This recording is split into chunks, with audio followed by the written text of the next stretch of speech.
Today I am going to talk about stripping for furniture restoration. The fabulous Buffy McWinnie has given me this old church pew that's made of pine. And so I'm going to use this opportunity over the 4 weeks to upcycle this.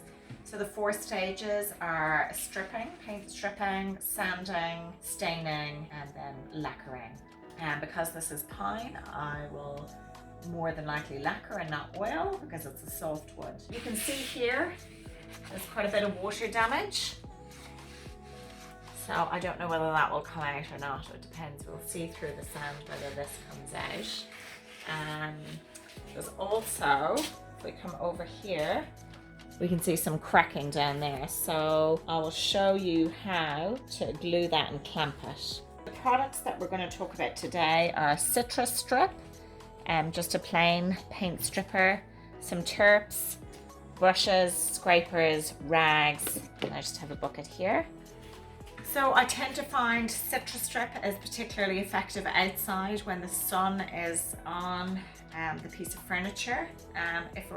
So we can have a look at how this citrus strip works.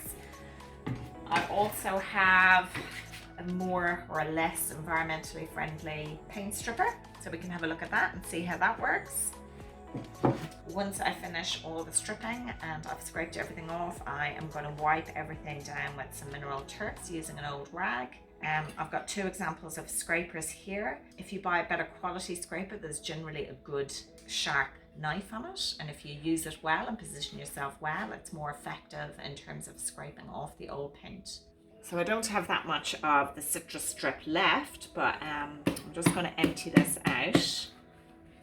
I am going to paint it liberally across here.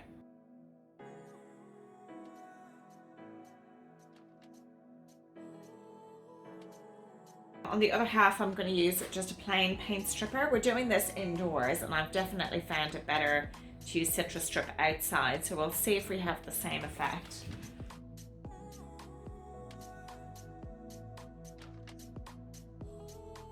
See here, there's a different effect. So down here, it's starting to bubble, so it's ready to be peeled. And then with the citrus strip, there's areas like this which are white and ready to be stripped, whereas this could take a bit more time. My personal experience is that paint stripper works better when you're inside, but when you're outdoors, the citrus stripper is best. We've just got a bit of a mixed day, so we're doing it indoors today. If I show you now, so the normal paint stripper tends to work a bit faster than the citrus strip. I'll just push it here, so you're just going to move and then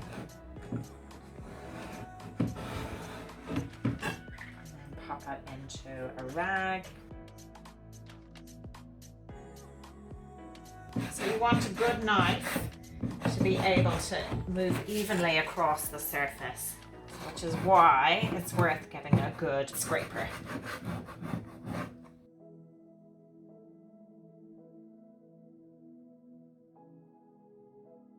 On this side, it's not coming off as easily. And as I've said, I personally find with citrus strip, it's better to use it outside. It's a bit harder to use indoors and in winter. It's definitely worth using it in summer. And I might leave the rest of that to sit for a little bit longer. So you can see the difference in a first round of scraping between the normal paint stripper and the citrus strip. And I have to say, my experience is the citrus strip works really well in summer when you're outside. It does not work well, particularly in a garage. So if you're going to use the citrus strip, I would recommend being outside and in the sun. And if you're going to have to be indoors, then use the normal stripper. I'm now going to wipe this all off with terps. So this just gets rid of the leftover gunk from the paint stripper, and it means that you're ready for a sand. So you want to leave this for 24 hours before you start sanding.